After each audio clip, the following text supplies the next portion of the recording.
She found a wounded Lakota warrior with arrow in his back. At dawn, the bounty hunters came for him. The sky was still dark when the first pale light began to rise over the wide prairie. The land stretched far in every direction, covered with tall grass that moved softly in the early wind. The air was cool and quiet, and the world felt calm in that moment before the day truly began. A small wooden cabin stood alone near a line of low hills. It had been built years ago by steady hands and careful effort, and though time had worn its walls, it still stood strong against the open land. Inside the cabin, Mara Ellison woke before the sun, as she did every morning. She was used to rising early. Life out there did not allow for late starts or wasted time. Every task mattered, and every day required attention. She sat up slowly, listening to the stillness around her. For a few seconds she let herself enjoy the quiet. Then she stood, pulled on her boots, and stepped outside with a deep breath of cold morning air. The prairie smelled of earth and grass. A soft mist hovered low to the ground, and the horizon glowed faintly with the promise of sunrise. Mara walked toward the small fence where her horse stood waiting. The animal lifted its head as she approached and gave a low sound. She reached out and ran her hand along its neck, greeting it the way she always did. The horse had been her companion for years. Out there, companionship was rare, and even small connections mattered. She picked up a bucket and moved toward the well. The ground was damp with dew, and each step left a mark in the soft dirt. It felt like any other morning, simple and steady. She planned to gather water, feed the horse, and then start preparing the day's work. There was always something to fix or clean or check. Living alone meant she had to do everything herself. But she had learned to manage. The quiet life suited her, even if it sometimes felt too silent. As she lowered the bucket into the well, she noticed her horse shifting again. It was not unusual for the animal to move, but this time it seemed restless. It stamped one hoof and turned its head toward the open land behind the cabin. Mara paused and followed its gaze. At first she saw nothing unusual. Just grass, hills, and the pale light of morning. Still, the horse remained tense. Animals often sense things before people did. She finished pulling up the bucket and set it down. Then she walked slowly around the side of the cabin, moving toward the area the horse had been watching. The ground dipped slightly there, forming a shallow hollow where rainwater sometimes gathered. From a distance it looked like nothing more than a patch of flattened grass, but as she stepped closer she noticed something dark lying against the earth. Her first thought was that it might be a fallen branch or a bundle of cloth, but the shape was wrong for that. It was too still, too solid. She took another careful step. The mist lifted just enough for her to see more clearly. There, face down in the grass, was a man. Mara stopped in place. Her heart began to beat faster, not from fear alone, but from surprise. It was rare to see anyone out there, especially so close to her cabin. She looked around quickly, scanning the land for movement. There was no one else in sight. No horses, no wagons, no signs of a camp. Only the man lying in the grass. She moved closer, slowly and carefully. As she reached him, she saw that he was dressed in worn buckskin clothing. His hair was dark and tied loosely, and his face was pale from loss of blood. Then she noticed the arrow. It was lodged deep in his back, the shaft broken but still sticking out at an angle. Blood had dried around the wound, staining his clothes and the ground beneath him. Mara felt a cold wave of realization. Whoever he was, he had been hurt badly. An arrow like that did not come from an accident. It meant conflict. It meant someone had tried to stop him. And it meant that whoever had fired it might still be somewhere nearby. For a moment, she stood frozen. Helping him could bring trouble. Leaving him could mean his death. Out on the frontier, choices were rarely simple. Every action had consequences. She thought of the long months she had spent alone, building a life that was quiet and safe. She thought of the risks that came with letting a stranger inside her home. Then she looked at the man again. His breathing was shallow, but it was there. He was still alive. She knelt beside him and gently turned his head to the side so he could breathe more easily. His eyes were closed and his skin felt cold. She checked his pulse the way she had once learned from someone long ago. It was weak but steady. He had survived the night somehow, despite the injury. That alone was surprising. The wind moved through the grass, and the light grew brighter. Time was passing. If she was going to do anything, she needed to act quickly. She took a deep breath and made her decision. Mara stood and went back to the cabin to gather what she would need. She brought a blanket, water, and a small knife. Then she returned to the man and carefully rolled him onto the blanket. He groaned softly, but did not wake. The sound reminded her how much pain he must be in. Dragging him toward the cabin was not easy. He was heavy, and the ground was uneven. She pulled slowly, stopping often to catch her breath. Each movement felt like it took too long. She kept looking around, half expecting to see riders appear on the horizon, but the land remained empty. It took nearly an hour to reach the cabin. By the time she got him inside, the sun had risen higher, and the sky had turned a clear pale blue. She laid him on her bed, the only proper place for someone injured so badly. Then she stepped back and studied the arrow again. Removing it would be dangerous. If she did it wrong, he might not survive. But leaving it in place would almost certainly be worse. She had seen injuries before. She knew enough to understand what needed to be done. She lit a small fire, heated water, and gathered clean cloth. Her hands moved with careful purpose even though her thoughts raced. As she worked, she spoke quietly, though she did not expect him to hear. She told him to stay strong, to keep breathing. She told herself the same thing. The cabin felt smaller than usual, filled with tension and uncertainty. Outside, the prairie carried on as if nothing had changed. When everything was ready, she began. The work required steady hands and patience. The man stirred once, letting out a faint sound, but he did not wake fully. Mara focused on each step, blocking out her fear. She cleaned the wound as best she could and wrapped it tightly once the arrow was gone. Blood stained her cloth, but she kept going until it was done. By mid-morning, the worst of it was over. The man lay still, breathing a little more evenly now. Mara sat down beside the bed, exhausted. She had done what she could. The rest would depend on his strength and time. She looked out the small window toward the open land. Somewhere out there, someone might be searching for him. That thought settled heavily in her mind. But for now, there was only the quiet cabin, the steady sound of his breathing, and the rising sun over the prairie. She did not know his name. She did not know his story. All she knew was that at dawn she had found a wounded stranger and chosen to help him. And out on the frontier, that choice could change everything. The afternoon light slipped slowly through the small window of the cabin, warming the wooden floor and the edge of the bed where the wounded man lay. The quiet inside felt heavier than usual. Every small sound seemed louder, from the crackle of the fire to the wind brushing against the cabin walls. Mara moved carefully, checking the bandage again and again, making sure it stayed clean and tight. She had done everything she could for now. The rest depended on whether he would wake and how strong he truly was. For hours he remained still. His breathing was shallow but steady, and sometimes his brow tightened as if he were dreaming or remembering something painful. Mara sat nearby with a cup of warm tea in her hands. Though she barely drank it, she kept her eyes on him, watching for any sign of change. It had been a long time since another person had been inside her home. The presence of a stranger made the space feel unfamiliar, as if the cabin itself were holding its breath.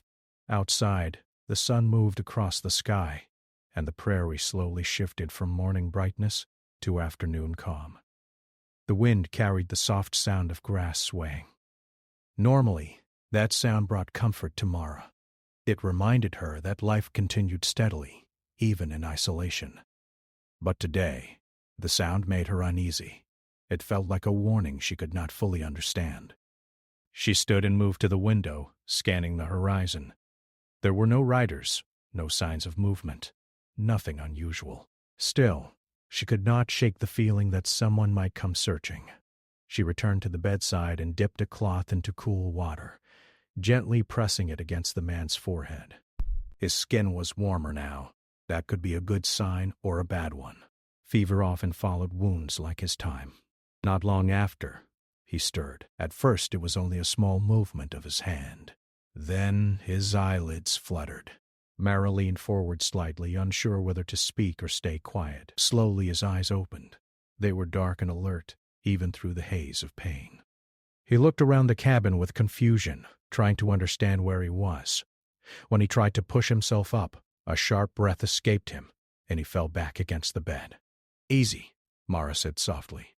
Her voice sounded calm, though her heart beat faster. "You're safe for now. You're inside my cabin."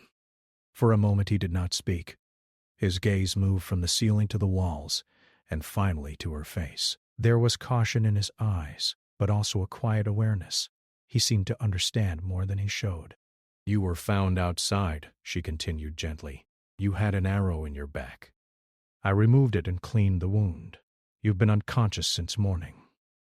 He swallowed and looked toward his shoulder as if trying to feel the injury without moving. When he finally spoke, his voice was low and rough from dryness. "How long have I been here?" "Most of the day," she answered. "You were lucky. Another few hours in the cold and—" She stopped herself before finishing the sentence. There was no need to say more. He nodded slightly, as if he already knew. "Thank you," he said after a pause. The words were simple, but they carried weight. He did not waste them. Mara poured a small cup of water and helped him drink. He took slow sips, careful not to move too much. His breathing steadied, and some of the tension left his face. Up close, she noticed how tired he looked, not just from the injury, but from whatever journey had brought him there. "My name is Mara," she said quietly. He hesitated for a moment before answering. "Tyann," he replied. His voice was stronger now, though still strained. He seemed unsure how much to say, as if each word required careful thought.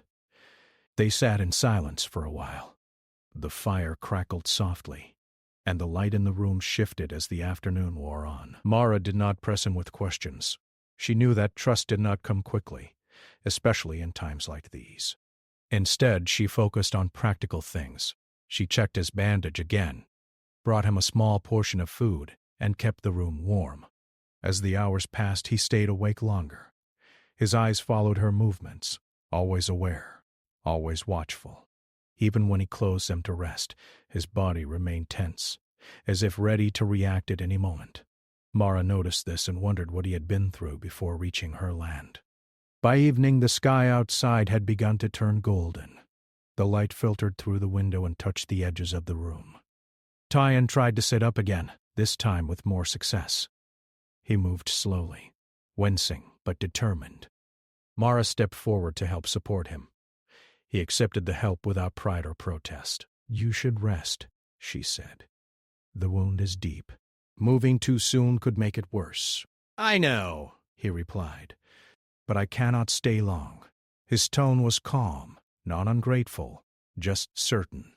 Mara studied his face. "Someone did this to you," she said quietly. "Are they still looking?" He did not answer right away. Instead, he glanced toward the door, and then back at her. "Some men follow for reasons that are not always clear," he said finally. "They follow for reward. They follow for their own gain." That was enough for her to understand. She had lived on the frontier long enough to know how such things worked. There were always people willing to chase others for money or favor, and there were always those who got caught in the middle. "You can't travel like this," she said. "Not yet. If you try, you won't make it far." "I will leave when I can stand without falling," he answered. "I do not want to bring trouble here." Mara felt a small spark of respect for him. He was thinking of her safety even while injured. "You're not bringing trouble by being alive," she said gently. "You're here now. We'll deal with what comes." The temperature dropped, and the wind grew colder. Inside the cabin, the fire burned steadily, casting warm light across the walls. Mara prepared a simple meal and shared it with him. He ate slowly, careful with every movement. The quiet between them was not uncomfortable. It felt like a pause between storms. Later, as he rested again, he spoke softly. Why did you help me?" The question caught her off guard. She thought for a moment before answering. "Because you were hurt," she said. "Because leaving you out there didn't feel right." He nodded, as if that explanation made sense to him. "Kindness is not always common," he said. "Especially out here." She gave a faint smile. "Maybe that's why it matters." The night deepened. Outside, the prairie lay under a blanket of darkness, with only the stars shining above. Inside the cabin, the air felt calmer, though tension still lingered beneath the surface. Both of them knew that the world beyond those walls could change quickly. Morning might bring peace, or it might bring danger. For now, they waited. Two strangers brought together by chance and necessity, sharing a small space in the middle of a vast and uncertain land. The next morning arrived slowly, as if the land itself was unsure what the day might bring. A thin line of light stretched across the horizon, turning the sky from deep blue to soft gray. Inside the cabin, the air was still warm from the fire that had burned through most of the night. Mara woke before the sun rose fully, just as she always did. For a moment she forgot that someone else was in the room. Then she heard the steady, careful breathing from the bed, and remembered everything.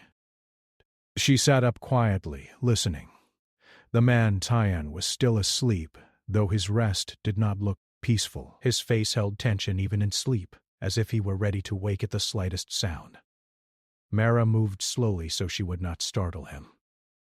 She stepped outside into the early morning air and let her eyes scan the open land. The prairie looked calm, stretching endlessly in all directions. The grass swayed gently and the sky brightened by the minute. There were no riders, no dust trails, no clear signs of movement. Still, something in her chest felt tight. She walked to the fence and checked on her horse. The animal seemed calmer than it had been the morning before, but it still lifted its head and looked toward the far hills from time to time. Animals had a way of noticing things people missed. Mara ran a hand along its neck and whispered softly, more to steady herself than anything else. She filled a bucket with water, completed her morning tasks, and kept looking toward the horizon. When she went back inside, Tyan was awake. He had managed to sit up slightly, leaning against the wall for support. His movements were slow and careful, but there was more strength in them than the day before. He looked toward her as she entered, his eyes alert and focused. "You should not be up yet," she said gently, setting down the bucket.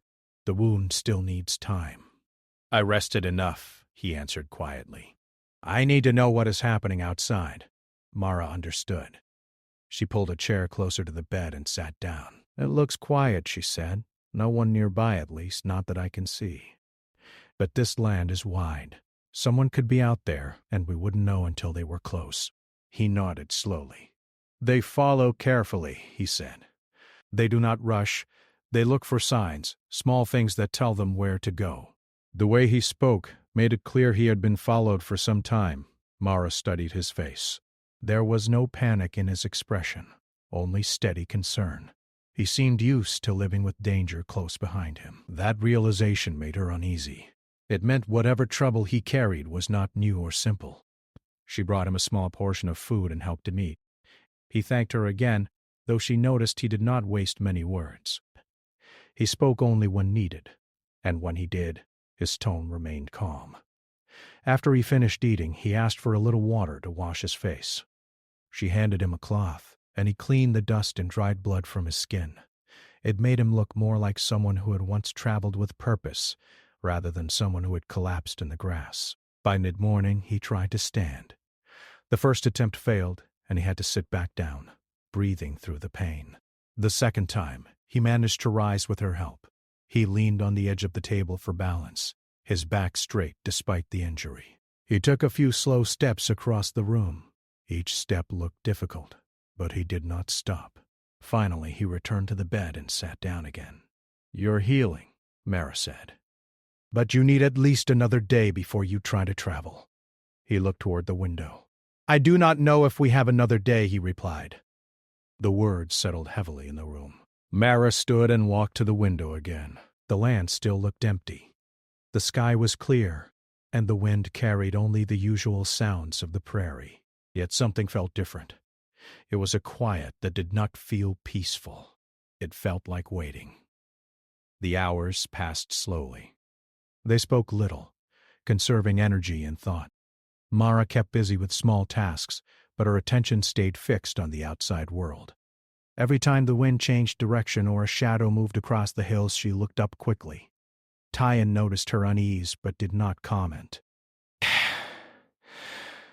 He seemed to share it. In the afternoon, as the sun reached its highest point, Mara stepped outside once more. She walked a short distance from the cabin and climbed a small rise so she could see farther. From there the land opened wide, and the horizon stretched like a long line of light. At first she saw nothing unusual. Then, in the far distance, she noticed a faint movement. It was small and easy to miss, but it was there. A thin line of dust rising slowly against the sky. Her heart sank. Riders stood still, watching carefully. The dust moved steadily, not fast, not slow. Whoever was out there knew how to travel without drawing too much attention. She counted shapes as they became clearer. 1, 2, 3 p.m. At least 4 riders. They were still far away, but they were heading in a direction that could bring them close to her cabin. Mara turned and walked back quickly, though she forced herself not to run. Inside, she closed the door softly. Tyan looked up immediately, reading her expression before she spoke.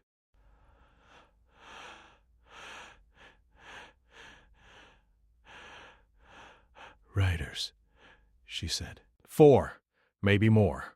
Far out, but coming this way. Instead, his face grew very still. "They have found my trail," he said quietly. "How far behind you were they when you reached here?" she asked. "Close enough," he answered. "I lost them near the river, but not for long. I was already weak." They would have followed slowly, watching for signs. Mara felt a tightness in her chest. "They might pass by," she said, though she was not sure she believed it. "They might not come here. A cabin alone on open land is always checked." Silence filled the room again, heavier than before. Mara paced slowly, thinking. She had lived out there long enough to know how such men worked. If they were searching, they would not give up easily. They would look at every sign, every track, every possible place someone could hide, and if they found him in her cabin, they might not listen to explanations. "We need a plan," she said finally. He looked at her. "I will leave before they reach here," he said. "I will go the other direction and draw them away." "You can barely walk," she answered. "You won't make it far."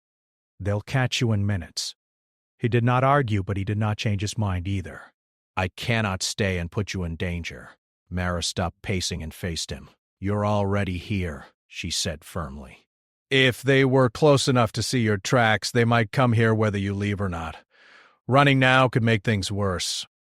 He held her gaze for a long moment. Then he nodded slightly. "Then we wait," he said. They spent the rest of the afternoon watching and listening. The riders remained distant but did not disappear. They seemed to move slowly, carefully, as if searching the land piece by piece. The sun began to sink toward the horizon, and the sky turned shades of orange and gold. Shadows stretched long across the grass. As evening came, the dust trail faded. It seemed the riders had stopped somewhere far enough away that they could not be seen clearly. Perhaps they had made camp. Perhaps they planned to continue at dawn. Either way, it meant they were close. Inside the cabin, the tension grew. Mara lit the fire and prepared a small meal, though neither of them had much appetite. They ate quietly, each lost in thought. The air felt thick with waiting. Outside, the night settled slowly over the prairie, bringing cooler air and deeper shadows. When darkness fully arrived, the land grew silent. No distant hooves, no voices, nothing but the sound of wind and the occasional call of a night bird. Yet the silence did not bring comfort. It felt like the quiet before something important. Mara sat near the window, watching the stars appear one by one. Tyan rested on the bed but did not sleep. Every so often he shifted slightly, as if testing his strength. They both knew that morning would come soon enough. And with it, the riders might come closer. The night felt longer than any night Mara could remember. The darkness outside the cabin stretched across the prairie like a wide blanket, and every small sound carried through the still air. Inside, the fire burned low, giving off a soft glow that moved across the wooden walls. Neither Mara nor Tyon slept much. They rested when they could, but their minds stayed alert, waiting for the first sign of morning. At some point before dawn, the wind shifted. It came from the east, cool and steady, brushing against the cabin and whispering through the grass outside. Mara sat near the window, her eyes adjusting to the dim light. She could not see far, but she could feel that time was moving forward. Morning would come soon, and with it whatever the day held. Tyon lay on the bed but was awake. His breathing was calm, though every now and then he shifted slightly, testing his strength. He had tried standing again during the night and managed a few careful steps. It was clear he was stronger than before, but not fully healed. Traveling far would still be difficult. Facing trouble in his condition would be worse. When the first thin line of light appeared along the horizon, Mara stood and stepped outside. The sky was pale, and the world looked quiet at first glance. The grass moved gently and the air felt cool and fresh. For a moment she allowed herself to hope that the riders had changed direction or moved on during the night. Then she saw them. They were not far now. 4 riders approached slowly across the prairie, their shapes growing clearer as the light increased. They were spread out just enough to watch the land carefully. They were not rushing. They were searching. The way they moved told her they expected to find something. Mara felt her heart beat faster, but she forced herself to stay calm. Panic would help no one. She stepped back inside and closed the door quietly. Tyon looked up at once. He did not need her to speak to understand. "They're coming," she said softly. "Straight this way." He pushed himself to sit up, wincing only slightly this time. "Then there is no more waiting," he said. He tried to stand again, and this time he succeeded without falling. He walked a few steps across the room, slow but steady.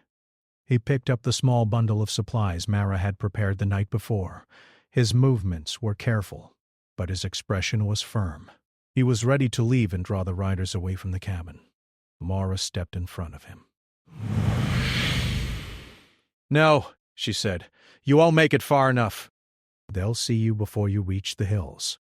If they catch you out there, they'll come back here anyway." He met her gaze. "I cannot let them find me here." She took a breath and thought quickly. The cabin was small, but it had one advantage. Beneath part of the floor there was a narrow storage space built long ago for keeping supplies cool. It was rarely used now, and its entrance was hidden under a loose plank near the back wall. "Come with me," she said. She led him to the corner and moved a small rug aside. With steady hands, she lifted the plank, revealing the shallow space beneath. It was not large, but it was enough for someone to lie still and stay hidden for a short time. "You'll have to stay quiet," she said. "No matter what you hear." He hesitated only a moment before nodding. "You should not risk this," he said quietly.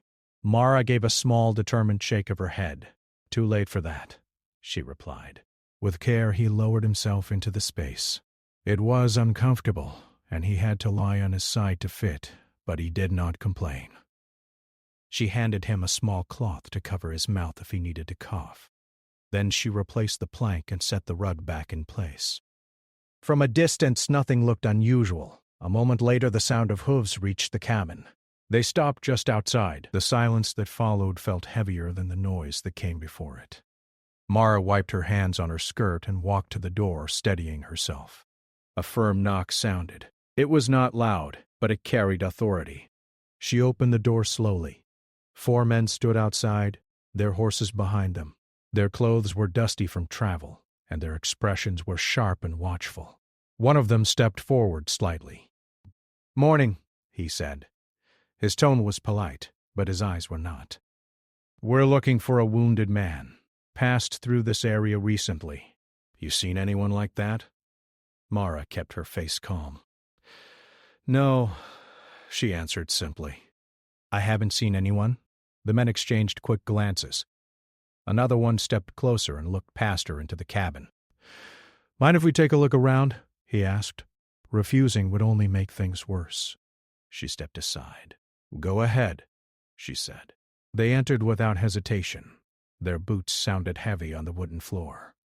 They moved carefully, checking corners, looking behind furniture, scanning the room with practiced attention. One of them walked near the back wall, close to the hidden space. Mara felt her pulse quicken, but she kept her breathing even. They asked a few more questions. Had she heard anything unusual? Seen any tracks? She answered calmly, giving simple replies. She did not offer more than necessary. The man near the back wall paused for a moment, looking down at the rug. Mara forced herself not to react. After a second, he turned away and continued searching elsewhere. The minutes stretched long. Finally, the first man stepped back toward the door. If you see him, he said, you let us know. There's a reward for information. I'll keep that in mind, she replied evenly. They left the cabin and mounted their horses again. For a moment, they remained nearby, looking over the land as if deciding what to do next. Then they turned and rode away, heading toward the low hills in the distance. Mara did not move until they were far enough that the sound of hooves faded completely. Only then did she close the door and lean against it, letting out a breath she had been holding for what felt like hours. She crossed the room quickly and lifted the plank again. They're gone, she whispered. Tayan slowly pushed himself up and climbed out. He looked tired, but his eyes were clear. You held strong, he said quietly. They might come back, she answered. They didn't look convinced. He nodded. Then I must leave soon. They both knew it was true. The riders might return later that day or the next morning. Staying longer would only increase the risk. He gathered the small bundle of supplies and stood near the door. The light outside had grown brighter. The prairie looked calm again, but it felt different now. Mara stepped outside with him. The air was cool, and the sky stretched wide above them. For a moment, they stood in silence, looking out over the land. There was no easy path ahead, only distance and uncertainty. You gave me time, he said. That is more than most would give. Use it well. He adjusted the strap of the bundle and began walking slowly toward the hills. Each step looked careful but steady. Mara watched as he moved farther away, becoming smaller against the vast landscape. She stayed there until he was nearly out of sight. The morning continued, quiet and bright, but the memory of those riders and the tension of the past hours lingered in the air. Mara knew that life on the frontier often changed without warning. That day had tested her courage and her calm. And though the riders had gone for now, the feeling of watchfulness remained. Inside the cabin, the fire had nearly burned out.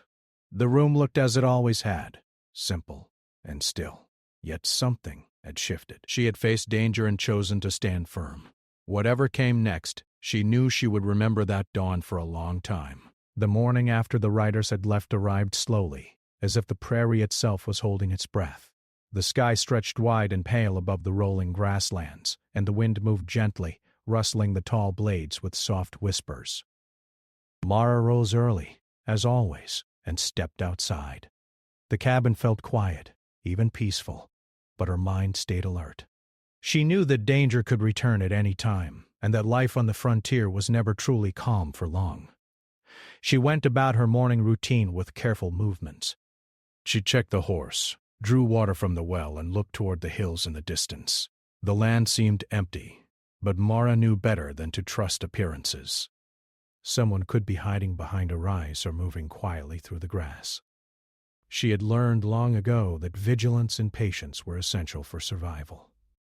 Inside, the cabin felt emptier than it had the day before. Tayan's absence was noticeable. Mara's thoughts drifted to him, wondering if he had made it through the night without trouble. She knew he was strong and careful, but the prairie was unpredictable. Even the fastest, most cautious traveler could run into danger if fate turned against them. By mid-morning, Tayan returned. He had moved slowly but steadily, and Mara could see the determination in his eyes. His clothes were dusty, and his back bore the faint marks of the injury, but he stood taller than the day before. He carried only a small bundle of supplies, enough for the journey ahead. There was no hurry, yet every movement spoke of purpose. He had regained strength and clarity. Mara approached him quietly. "You ready?" she said simply. He nodded. "I cannot stay longer. The riders could return, and I cannot risk anyone else's safety." His voice was steady, almost calm. There was no fear in it, only certainty. She had prepared for this moment in her own mind for hours. She handed him a small pack with water, food, and clean bandages. "Take this," she said. "You may need it." He accepted the supplies with a quiet nod. "I will remember your kindness," he said. "You saved my life when no one else would have." "I will not forget it." Mara felt a lump in her throat. "I did what I had to do," she said softly. "We all do what we must to survive." They stood together for a moment, looking out over the vast prairie. The wind moved across the grass, and the sun grew stronger in the sky.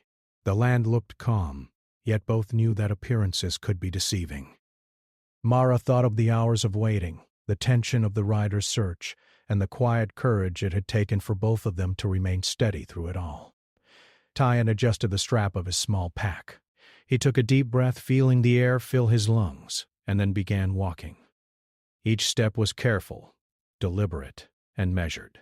Mara watched as he moved farther across the grasslands, becoming smaller against the wide horizon. She did not call out or wave. She knew he needed focus and distance, and any distraction could make the journey harder. For a long time she simply watched. The prairie stretched endlessly, a place of freedom and danger, all at once. Tyan moved steadily, heading toward the hills in the distance. Mara felt a quiet pride mixed with worry. She had helped him survive when he needed it most, but the land ahead was vast and unforgiving. The path would not be easy, and the riders could return. Eventually, Tyan disappeared over a rise. Mara stood there for several minutes, letting her thoughts settle. The wind carried the faint sound of grass brushing against itself, the only movement in the wide-open land. She realized that the quiet she felt was not the same as the silence of the past days. It was a different kind of peace, a sense that something important had been accomplished, even if the journey was not yet over. She returned to the cabin slowly, moving with a sense of calm she had not felt in weeks. The fire had burned low, leaving only warm embers behind. Mara stoked it briefly, just enough to keep a small glow alive. The room felt familiar again, simple and steady, yet the memory of the events would stay with her. The morning she found Tyan, the hours of waiting, the tension with the riders, it had all changed her in ways she could not yet measure. Throughout the day she went about her tasks with a renewed sense of purpose. She fed the horse, tended to the small garden she maintained, and checked the edges of the land around her cabin. Life returned to its routine. But Mara knew that routines could be fragile. She also knew that she had faced moments of courage that would remain with her. Even as she worked, her mind returned again and again to Tyan. She thought about the path he must follow, the challenges he would face, and the strength it would take to keep moving forward. She imagined him walking steadily through the hills, careful and watchful, carrying the small bundle of supplies and the memory of her help. As evening came, the sun dipped low, painting the sky in shades of orange and pink. Mara stood at the cabin door, looking out over the prairie once more. The land was quiet, stretching far and wide, filled with both promise and danger. She thought about the choice she had made to help someone in need despite the risks, and she felt a quiet satisfaction. The stars appeared gradually in the darkening sky. The prairie became softer under the night light, and the wind carried the sound of distant grass swaying. Mara went inside, feeling the calm settle around her. She lit a small fire to keep the room warm and sat near the window, letting her thoughts drift. She thought about the morning, the struggle, the fear, and the courage it had taken. She thought about the man she had helped and hoped that he would continue safely on his journey. That night the cabin felt alive in a different way. Mara realized that life on the frontier was not only about survival, but about small acts of courage and kindness that could change the course of someone's story. She had learned that even in a world filled with danger, compassion could create safety, even if only for a little while. When she finally lay down to rest, Mara felt a quiet strength within herself. The memory of Tyann walking across the prairie steady and determined would remain in her mind. She knew that the horizon would always stretch wide, filled with challenges, but she also knew that she had made a difference.